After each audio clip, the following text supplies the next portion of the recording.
Hello student, मैं राज sir राज physics classes में आपका स्वागत करता हूं। तो चलिए आज हम लोग देखने जा रहे हैं हिस्ट्री का ऑब्जेक्टिव देखेंगे, ठीक है, जो कि बेसिकली ये किसी भी एग्ज़ाम के लिए पर्याप्त होगा। और सबसे ज़्यादा यदि बात करें किसी भी एग्ज़ाम में, कॉम्पिटिटिव एग्ज़ाम में, वो अभी मॉडर्न फिजिक्स से सवाल पूछा जाता है, मॉडर्न हिस्ट्री से, ठीक है, मॉडर्न हिस्ट्री से सवाल रहता है। इसलिए आप लोगों को ये देखना है, और वो भी गांधी पीरियड का तो सबसे इम्पोर्टेंट है, ठीक है। और बता दें ये जो है 12th के हिस्ट्री का जो है ना ऑब्जेक्टिव है, ठीक है, 12th के हिस्ट्री का ऑब्जेक्टिव है जो काफ़ी वीवीआई है। तो चलिए हम लोग क्लास स्टार्ट करते हैं। तो आप लोग जो है कमेंट कीजिएगा और फटाफट अपने दोस्तों के पास शेयर कर दीजिए, ठीक है। तो चलिए आज का पहला सवाल है, जय हिंद का नारा किसने दिया था? काफ़ी इंपॉर्टेंट है और हल्का भी है, ठीक है। तो जय हिंद का नारा फटाफट आप लोग कमेंट कीजिए, क्या हो जाएगा? जय हिंद का नारा कौन दिया था? तो इसका आंसर है सुभाष चंद्र बोस। जो भी सुभाष चंद्र बोस कर रहे हैं वो जो है बिल्कुल सही है, ठीक है, सुभाष चंद्र बोस दिए थे। और यदि भगत सिंह बोले तो क्या दिया था? भगत सिंह का नारा था साम्राज्यवाद का नाश हो, ठीक है, साम्राज्यवाद का नाश हो, भगत सिंह ने कहा था। चंद्रशेखर आज़ाद का कहना क्या था? तो आप लोग यदि जानते हैं तो फटाफट जो है कमेंट कीजिए। सुभाष चंद्र बोस का क्या था? जय हिंद, ठीक है, तुम मुझे खून दो मैं तुम्हें आज़ादी दूंगा। और जवाहरलाल नेहरू का क्या कहना था? आराम हराम है, ठीक है। तो चलिए नेक्स्ट क्वेश्चन देखते हैं। इसका आंसर भी डी था। नेक्स्ट क्वेश्चन है, माई एक्सपेरिमेंट्स विथ ट्रूथ किसकी आत्मकथा है? ऑप्शन है टॉल्स्टॉय, मदन मोहन मालवीय, महात्मा गांधी, रविन्द्रनाथ टैगोर। फटाफट आप लोग जो है कमेंट कीजिए, इसका आंसर क्या हो जाएगा? तो माई एक्सपेरिमेंट्स विथ ट्रूथ मतलब सत्य के साथ मेरा पहला प्रयोग, ठीक है, सत्य के साथ मेरा प्रयोग। ये आप लोग जानते होंगे कि ये महात्मा गांधी का है। जो भी आंसर सी कर रहे हैं वो बिल्कुल राइट है, ठीक है। तो आगे चलते हैं। आगे है 3 नंबर क्वेश्चन है, 1919 के अधिनियम को क्या कहते हैं? फटाफट बताइए, आप लोग कमेंट कीजिए कौन कौन जान रहे हैं 1919 के अधिनियम को क्या कहते हैं। देखिए सबसे पहले बात करें रॉलेट एक्ट, ठीक है, रॉलेट एक्ट जिसको काला कानून कहा गया था, ये 1919 में आया था, ठीक है। मार्ले मिंटो सुधार का बात करें तो ये 1909 का जो है ना सुधार था, ठीक है। और ये मॉन्टेग्यू चेम्सफोर्ड ये 1919 में आया था, ठीक है, 1919 में, ये याद रखना 1919। और वर्नाक्यूलर प्रेस एक्ट जो आया था ये 1878 में आया था, ठीक है। तो आप लोग फटाफट बताइए 1919 के अधिनियम को क्या कहते हैं? तो ये आंसर हो जाएगा मॉन्टेग्यू चेम्सफोर्ड, ठीक है। 1909 को कहा जाता है, 1909 के अधिनियम को कहा जाता है मार्ले मिंटो सुधार, लेकिन 1919 को कहा जाता है मॉन्टेग्यू चेम्सफोर्ड। तो ये याद रखना आप लोगों को। जो भी आंसर सी कर रहे हैं वो बिल्कुल सही है, ठीक है। तो नेक्स्ट क्वेश्चन पे हम लोग चलते हैं। नेक्स्ट क्वेश्चन है, शेर ए पंजाब के नाम से किसे जाना जाता है? शेर ए पंजाब के नाम से किसे जाना जाता है? फटाफट बताइए। आंसर ऑप्शन दिया है भगत सिंह, चंद्रशेखर आज़ाद, सैफुद्दीन किचलू या लाला लाजपत राय। तो आप लोग जानते होंगे, तो फटाफट जो है कमेंट कीजिए, क्या हो जाएगा इसका आंसर? तो जो भी आंसर जो है ना लाला लाजपत राय कर रहे हैं वो बिल्कुल सही है। लाला लाजपत राय को शेर ए पंजाब के नाम से जाना जाता था, ठीक है। शेर ए पंजाब के नाम से किसको जाना जाता था? लाला लाजपत राय को, ठीक है। तो नेक्स्ट क्वेश्चन पे हम लोग चलते हैं कि 14 नवंबर को किसका दिवस मनाया जाता है, ठीक है। तो ऑप्शन है महात्मा गांधी, बाल गंगाधर तिलक, जवाहरलाल नेहरू या लाल बहादुर शास्त्री। तो जल्द से जल्द आप लोग जो है कमेंट कीजिए, क्या हो जाएगा आंसर। और सब क्वेश्चन जितना भी है बहुत हल्का क्वेश्चन है, और इस तरह का क्वेश्चन को कहा जाता है लॉलीपॉप क्वेश्चन, मतलब बहुत हल्का, ठीक है ना। तो आप जो है 5 नंबर का आंसर दे सकते हैं कि 14 नंबर को हम लोग मनाते हैं सबसे पहले कि बाल दिवस, 14 नवंबर को बाल दिवस मनाते हैं, ठीक है, बाल दिवस मनाते हैं। देखिए, और 5 सितंबर को मनाते हैं शिक्षक दिवस, ये भी याद रखना है। और हाल फिलहाल में शिक्षक दिवस आ भी रहा है, तो आप लोग बहुत ज़्यादा तैयारी भी करेंगे, ठीक है। अगस्त के बाद सितंबर ही आता है, उसके बाद है बाल दिवस, ठीक है ना। और बच्चा के साथ क्या होता है, बड़ा जादसी होता है। 5 सितंबर को शिक्षक दिवस तो मना लेते हैं, लेकिन बाल दिवस जो है ना टीचर नहीं मनाते हैं। तो बच्चा के जो है ना हृदय पे एक बहुत गहरा जो है चोट पड़ता है कि हम लोग मना लिए और सर नहीं मनाए, ठीक है। तो चलिए क्या कीजिएगा, ऐसा होता है, ठीक है ना, लेकिन ये सत्य नहीं है, ऐसा कभी कभी होता है। तो इसका आंसर क्या हो जाएगा, फटाफट बताइए आप लोग। 14 नवंबर को कौन सा मनाते हैं? तो जवाहरलाल नेहरू के जो है ना दिवस पर हम लोग मनाते हैं जो है बाल दिवस, ठीक है। अगला क्वेश्चन है, नेताजी सुभाष चंद्र बोस ने एक मिनट, थोड़ा सा इसको छोटा कर दिया जाए, ठीक। तो ये क्वेश्चन है, नेताजी सुभाष चंद्र बोस ने 1939 में किस पार्टी का गठन किया था? फटाफट बताइए। भारतीय स्वतंत्रता पार्टी, आज़ाद हिंद फौज, या क्रांतिकारी मोर्चा, या फॉरवर्ड ब्लॉक? क्या हो जाएगा? 1939 में किस चीज़ का स्थापना किया था? फटाफट बताइए। तो 1939 में जो भी ऑप्शन कर रहे हैं फॉरवर्ड ब्लॉक, तो ये जो है ना उसका आंसर सही है। फॉरवर्ड ब्लॉक का वो स्थापना किए थे, याद रखना है। आज़ाद हिंद फौज में ये जाके जो है ना मिले थे, आज़ाद हिंद फौज में सिंगापुर में, ठीक है। तो ये रास बिहारी बोस इसका जो है ना गठन किया था, आज़ाद हिंद फौज का, ठीक है। रास बिहारी बोस, ये याद रखना, इससे कन्फ्यूज नहीं करना है। नेक्स्ट क्वेश्चन पे चलते हैं। 7 नंबर क्वेश्चन हो जाएगा। 1916 में हुए भारतीय राष्ट्रीय कांग्रेस के लखनऊ अधिवेशन का अध्यक्षता किसने किया था? फटाफट बताइए। लखनऊ अधिवेशन का अध्यक्षता किसने किया था?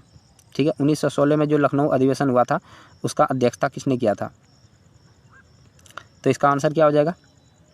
जो भी जानते हैं फटाफट बताइए। 1916 में लखनऊ अधिवेशन का अध्यक्षता किसने किया था? तो इसका आंसर हो जाएगा अंबिका चरण मजूमदार, ठीक है। अंबिका चरण मजूमदार, याद रखना। 1916 में लखनऊ अधिवेशन। बात करें 1917 में, तो ये हुआ था एनी बेसेंट, याद रखना। 1917 में कौन किए थे? एनी बेसेंट अध्यक्षता किए थे, जो कि भारतीय राष्ट्रीय कांग्रेस का पहली महिला जो है ना अध्यक्ष बनी थी, याद रखना। और ये अगली बार जो है 2021 में जो है ना जो बीपीएससी का एग्ज़ाम हुआ था, ठीक है, 2021 में हुआ था या 22 में हुआ था? 22 में ही हुआ था, ठीक है।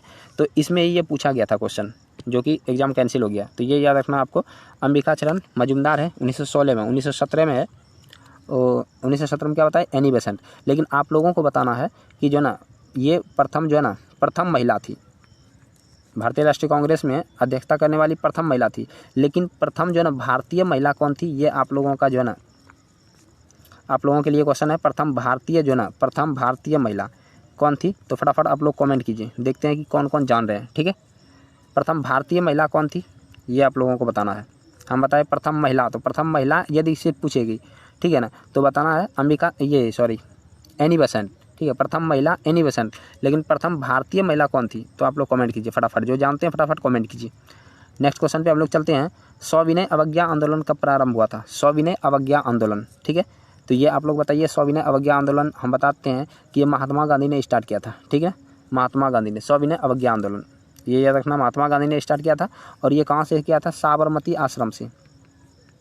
देखिए, तो सबसे पहले बात करें साबरमती आश्रम से लेके दांडी तक दांडी यात्रा किए थे, ठीक है ना। दांडी यात्रा किए थे। दांडी यात्रा जब खत्म हुआ तब वहीं से जो है ना सविनय अवज्ञा आंदोलन स्टार्ट हुआ। तो ये आप लोगों को याद रखना है, ठीक है। दांडी यात्रा खत्म होता है, वहीं से सविनय अवज्ञा आंदोलन स्टार्ट होता है। लेकिन ये कब होता है? 1930 में, याद रखना। कब होता है? 1930 में। जो भी आंसर कर रहे हो वो बिल्कुल सही है, ठीक है। तो चलते हैं नेक्स्ट क्वेश्चन पे। और आप लोगों को बता दें, जो बता रहे हैं जो है ना प्रथम भारतीय महिला कांग्रेस की जो अध्यक्ष बनी थी वो थी सरोजिनी नायडू। कौन थी? सरोजिनी नायडू। जो भी आंसर कर रहे हैं वो बिल्कुल सही है, सरोजिनी नायडू। ये 1925 में, ठीक है, 1925 में कानपुर अधिवेशन हुआ था, याद रखना है। कहाँ पे? कानपुर अधिवेशन, उसमें अध्यक्षता की थी। तो नेक्स्ट क्वेश्चन हम लोग देखते हैं। गांधी इरविन समझौता कब हुआ था? ठीक है, गांधी इरविन समझौता, ना बाबा ना, आंसर नहीं दिखने का, ठीक है। तो गांधी इरविन समझौता कब हुआ था? फटाफट बताइए। 1928 में, 1931 में, 1935 में, 1938 में। तो कब हुआ था? जल्द से जल्द आप लोग बताइए, गांधी इरविन समझौता कब हुआ था? तो आप लोगों को पता होगा कि गांधी और इरविन के बीच में, गांधी और उसमें वायसराय कौन था? इरविन था, वायसराय, ठीक है, इरविन था। गांधी जी और इरविन के बीच में जो ना समझौता हुआ था, ठीक है, उसी को गांधी इरविन समझौता कहते हैं। इसी को दिल्ली समझौता के भी नाम से जाना जाता है, दिल्ली समझौता, ठीक है। दिल्ली में हुआ था इसलिए दिल्ली समझौता कहा जाता है। तो ये याद रखना क्यों हुआ था? क्योंकि गांधी जी जो अंग्रेज सब गोलमेज सम्मेलन कर रहा था, गोलमेज, ठीक है, गोलमेज सम्मेलन। गोलमेज सम्मेलन में गांधी जी भाग नहीं लिए थे, ठीक है, मतलब कांग्रेस वाले भाग नहीं लिए थे। इसलिए गोलमेज सम्मेलन में गांधी जी को बुलाने के लिए, गांधी जी को आमंत्रित करने के लिए गांधी इरविन समझौता हुआ था, ठीक है। तो ये कब हुआ था? 1931 में हुआ था। 1931 जो भी कर रहे हैं आंसर वो बिल्कुल सही है। और 1928 में बात करते हैं तो साइमन कमीशन जो है ना वो भारत आया था 1928 में, ठीक है। साइमन कमीशन भारत आया था 1928 में। तो ये आप लोगों को याद रखना, ठीक है। तो चलिए हम लोग चलते हैं नेक्स्ट क्वेश्चन पे। तो नेक्स्ट क्वेश्चन आज का है, गांधी जी के राजनीतिक गुरु कौन थे? गांधी जी के राजनीतिक गुरु कौन थे? फटाफट बताइए। मदन मोहन मालवीय, गोपाल कृष्ण गोखले, लाला लाजपत राय, या पंडित द्वारिका प्रसाद मिश्र? क्या हो जाएगा आंसर? फटाफट आप लोग बताइए। गांधी जी के राजनीतिक गुरु कौन थे? तो आप लोगों को ये पता होगा। तो इसका आंसर क्या हो जाएगा? इसका आंसर हो जाएगा गोपाल कृष्ण गोखले। जो भी गोपाल कृष्ण गोखले बोल रहे हैं वो बिल्कुल सही है। तो गांधी जी के राजनीतिक गुरु कौन थे? गोपाल कृष्ण गोखले, आप लोगों को याद रखना, ठीक है।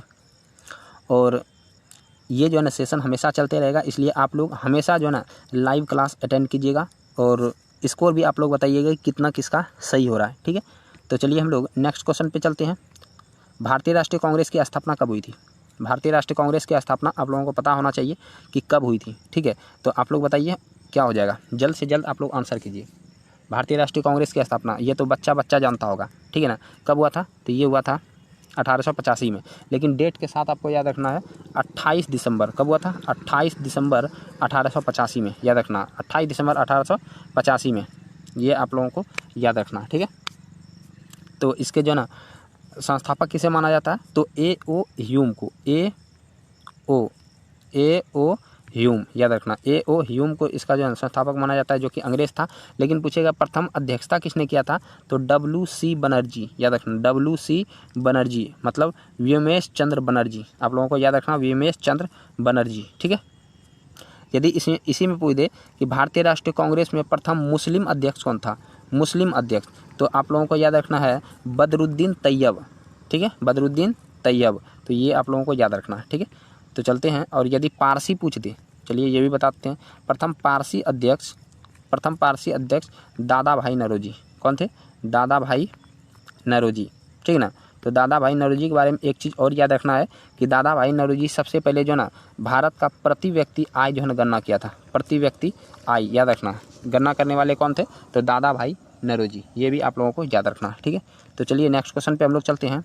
जय जवान और जय किसान का नारा किसने दिया था? ये हम क्लास में आप लोगों को बताए हुए, 12th का क्लास जो चल रहा है आर्ट्स का, उसमें भी बताएं जय जवान और जय किसान का नारा आज भी बताएं कि किसने दिया था, ठीक है। तो आप लोग फटाफट जो है ना आंसर कीजिए।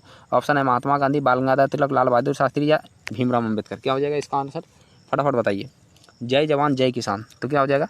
लाल बहादुर शास्त्री, क्योंकि हम आप लोगों को बताए थे कि जब भारत आज़ाद हुआ था, ठीक है, तो उसमें भारत के पास जो है ना खाने के लिए भी बहुत ज़्यादा जो है ना मात्रा में खाद्यान्न नहीं था, ठीक है। जिसके लिए जो है अमेरिका हम लोगों को क्या देता था? लाल गेहूँ, ठीक है, लाल गेहूँ देता था। लाल गेहूँ जो कि जो है ना मतलब कि वहाँ का सबसे निम्न क्वालिटी का गेहूँ था, जो वहाँ सूअर को खिलाया जाता था, वो गेहूँ इंडिया के लिए आता था। इसीलिए जो है ना, इसीलिए लाल बहादुर शास्त्री जब प्रधानमंत्री बने तो उसमें जो है ना ये नारा दिए कि जय जवान जय किसान, ठीक है। और ये जो है ना सभी को बोले कि एक पेट ही खाएंगे, भूखे पेट रह जाएंगे, आधा खाएंगे, और हम जो है ना अमेरिका का जो लाल गेहूँ है, सूअर वाला गेहूँ, वो हम लोग नहीं खाएंगे। इसके एक कहने पर जो है ना सभी जो है ये बात मान लिए थे, तो इसलिए इसमें नारा दिए थे जय जवान जय किसान, ठीक है। तो चलिए नेक्स्ट क्वेश्चन पे हम लोग चलते हैं कि महात्मा गांधी द्वारा जो है ना शुरू किया गया पहला जन आंदोलन कौन सा था? तो महात्मा गांधी सबसे पहले जो जन आंदोलन शुरू किए थे वो कौन सा जन आंदोलन था, ठीक है। यदि हम बात करें महात्मा गांधी सबसे पहले भारत में जो शुरू किया था अपना आंदोलन, वो था चंपारण सत्याग्रह से, चंपारण सत्याग्रह से। ये बात आप लोगों को पता होना चाहिए, ठीक है, चंपारण सत्याग्रह से। लेकिन सबसे पहला जन आंदोलन कब किया था? तो फटाफट बताइए क्या हो जाएगा इसका आंसर। तो इसका आंसर क्या होगा? सबसे पहले जन आंदोलन जो किया था वो क्या था? असहयोग आंदोलन, ठीक है। असहयोग आंदोलन बात करें 1920 ईस्वी में शुरू किया था, ठीक है, 1920 ईस्वी में शुरू हुआ था, लगभग कि 1 अगस्त 1920 में, ठीक है, 1 अगस्त 1920 में शुरू हुआ था। ये डेट भी आप लोग याद रखिए, 1 अगस्त 1920 में शुरू हुआ था। ये गांधी जी द्वारा चलाया गया एक प्रथम जन आंदोलन था। अगला क्वेश्चन है कि इसमें क्या दिया हुआ है? नील आंदोलन ऐसे चंपारण सत्याग्रह था, ठीक है ना, लेकिन प्रथम जन आंदोलन जो था ये असहयोग आंदोलन ही था, ठीक है, याद रखना है। अगला क्वेश्चन है जालियांवाला बाग हत्याकांड किस वर्ष शुरू हुआ था? जालियांवाला बाग हत्याकांड यदि बात करते हैं तो किस वर्ष शुरू हुआ था? तो फटाफट बताइए जालियांवाला बाग किस वर्ष हुआ था, ठीक है ना। तो ये आप लोगों को याद रखना है, जो भी 13 अप्रैल, ठीक है, 1919 को हुआ था। 13 अप्रैल 1919 को जालियांवाला बाग हत्याकांड हुआ था, ठीक है। तो इसमें क्या हुआ था 13 अप्रैल 1919 को? तो जालियांवाला बाग जो है जल्दी नामक एक व्यक्ति का जो है ना बाग था, ये पंजाब में था, ठीक है। पंजाब के अमृतसर में जालियांवाला बाग जल्दी नामक व्यक्ति का एक बाग था, जहाँ पर बैसाखी के जो है ना दिन सभी आदमी जो है यहाँ एकत्रित हुए थे, ठीक है। और उसमें जो है ना पंजाब में 2 व्यक्ति को गिरफ्तार किया गया था, सफीउद्दीन किचलू और सत्यपाल मलिक, इसी को छुड़ाने के लिए जो है ना ये यहाँ पे भीड़ इकट्ठा हुआ था। लेकिन इसी भीड़ में जो है ना अंग्रेज़ों को सूचना मिल गया और ये जाके जो है ताबड़तोड़ गोलियाँ चला देता है, ठीक है, जिसके कारण वहाँ हज़ारों लोग जो है मारे जाते हैं। इसी को जालियांवाला बाग हत्याकांड कहा जाता है। ये 13 अप्रैल 1919 को हुआ था, ठीक है। अगला क्वेश्चन पे चलते हैं हम लोग। दांडी जो ना किस राज्य में स्थित है? अभी जस्ट बताए थे दांडी तक गए थे जो ना, दांडी यात्रा किए थे महात्मा गांधी साबरमती आश्रम से दांडी तक, ठीक है। तो ये दांडी कहाँ है? तो दांडी जो है ना गुजरात में है। ये दांडी जो है ना गुजरात में है। और दांडी क्यों गए थे? तो नमक कानून को तोड़ने के लिए, नमक सत्याग्रह किए थे, नमक कानून को तोड़ने के लिए दांडी तक गए थे, इसलिए ये गुजरात में हुए थे। अगला क्वेश्चन यदि हम बात करते हैं 1942 में कौन सा आंदोलन हुआ था? तो आप लोगों को पता होगा 1942 में कौन सा आंदोलन हुआ था। तो खिलाफत आंदोलन का बात करते हैं तो ये कब हुआ था? देखिए खिलाफत आंदोलन 1919 में ही हुआ था, 1919 में। असहयोग आंदोलन 1920 में, ठीक है। सविनय अवज्ञा आंदोलन 1930 में और भारत छोड़ो आंदोलन 1942 में। तो जो आंसर जो 1942 कर रहे हैं भारत छोड़ो वो बिल्कुल सही है और इसी तरह आप लोग आंसर देते रहिए। अगला क्वेश्चन है कि दिल्ली चलो का नारा किसने दिया था? दिल्ली चलो, ठीक है, महात्मा गांधी, जवाहरलाल नेहरू, राजेंद्र प्रसाद या सुभाष चंद्र बोस। तो इसका आंसर क्या हो जाएगा? दिल्ली चलो का नारा किसने दिया था? तो फटाफट आप लोग बताइए, दिल्ली चलो, जल्द से जल्द बताइए। तो इसका आंसर क्या हो जाएगा? सुभाष चंद्र बोस। दिल्ली चलो का नारा किसने दिया था? सुभाष चंद्र बोस, ठीक है। अगला क्वेश्चन है इंडियन नेशनल आर्मी का गठन किसने किया था? इंडियन नेशनल आर्मी, ठीक है। तो इंडियन नेशनल आर्मी का गठन किसने किया था? फटाफट बताइए। भगत सिंह या चंद्रशेखर आज़ाद या सुभाष चंद्र बोस या गांधी जी, कौन सा हो जाएगा? तो इंडियन नेशनल आर्मी जो है यह सुभाष चंद्र बोस ने किया था, ठीक है। Indian national army Subhash Chandra Bose ने किया था। अगला क्वेश्चन यदि हम बात करते हैं असहयोग आंदोलन किस वर्ष आरंभ हुआ था? असहयोग आंदोलन किस वर्ष आरंभ, अभी जस्ट बताए थे आप लोगों को। असहयोग आंदोलन याद रखना जो 1920 में, ठीक है। असहयोग आंदोलन 1920 में। 1922 में बात करते हैं तो चौरा चौरी कांड हुआ था, ठीक है। आप लोग नोट कर लीजिएगा 1922 में चौरा चौरी कांड हुआ था। ये 5 फरवरी हुआ था, 5 फरवरी 1922 को हुआ था चौरा चौरी नामक स्थान पर, ठीक है ना। ये स्थान कहाँ है? तो उत्तर प्रदेश में है। 1930 में बताया आपको कि सविनय अवज्ञा आंदोलन और 1942 में हुआ था भारत छोड़ो आंदोलन, ठीक है। और आज का ये लास्ट क्वेश्चन रहेगा कि जवाहरलाल नेहरू जो है ना भारत के प्रथम प्रधानमंत्री कब बने थे, ठीक है। और ये आप लोगों का HW रहेगा, जितना भी आप लोग जानते हैं जवाहरलाल नेहरू के बारे में, ठीक है। और भारत के प्रधानमंत्री कब बने थे, नहीं बने थे, ये सारा आप जवाहरलाल नेहरू के बारे में जितना भी जानते हैं, जो जानते हैं आप, वो जो है कमेंट बॉक्स में कमेंट कीजिएगा। अभी लाइव चैट में कमेंट करने से कोई फ़ायदा नहीं है, ठीक है। ये कहाँ करना है? Comment box. जब वीडियो अपलोड हो जाएगा उसके बाद आप नीचे कीजिएगा ताकि हम वो पढ़ें और जो जिसका कमेंट अच्छा होगा उसको हम जो है ना उसका नेक्स्ट टाइम जो है वीडियो में उसका जिक्र भी करेंगे, ठीक है। उसको वीडियो में लाएंगे भी उसका कमेंट, ठीक है। तो आप जो है पॉजिटिव कमेंट कीजिएगा तो बहुत अच्छा रहेगा। तो चलिए कैसा रहा आज जो है ना का ऑब्जेक्टिव सेशन और 20 में किसका कितना सही हुआ आप लोग ज़रूर कमेंट बॉक्स में बताइएगा, ठीक है। तो चलिए इसी तरह आप लोग जो है ना बने रहिए अंत तक और यदि आप लोगों को अच्छा लगता है तो लाइक कर सकते हैं, ठीक है ना। ऐसा ये दबाव नहीं है कि आप लाइक कीजिए ही, ठीक है। लाइक कर सकते हैं, शेयर कर दीजिए और जितना होगा जल्दी से जल्दी जो है ना इस चैनल को ग्रो करने में आप मदद कीजिए, ठीक है ना, क्योंकि ये चैनल आपका ही है। तो चलिए मिलते हैं नेक्स्ट टाइम फिर से। जय हिंद।